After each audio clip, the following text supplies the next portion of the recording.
risk tolerance, and the others are just the opposite. What do you need?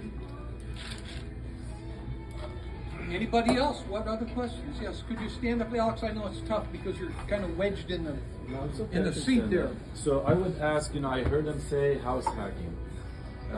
Maybe to get more familiar with what you think that term is, and then are you looking for a single family or multiple units to house hack?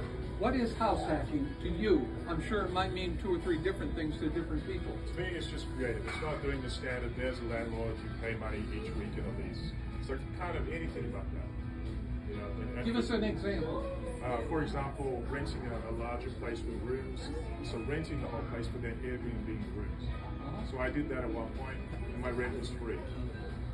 So something like that. It's a thing up here, right? It's my own invitation because I just had an experience with landlords where they tried to put my rents up from $2,100 to $3,300 a month in 1 month, and that for me just created something inside which was like never again.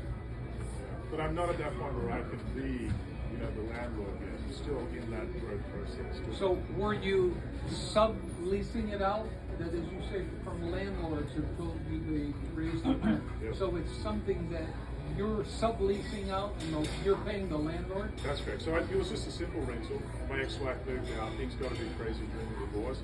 So I rented the other room, and over time I worked out how I could rent one room through Airbnb to cover all my rent. The wonderful thing about that is then my rent is tax-free as well. Like if I pay rent to a landlord, I've got to earn 30% more, something like that, 50% more actually. I've got to earn $3,000 to pay $2,000 in rent.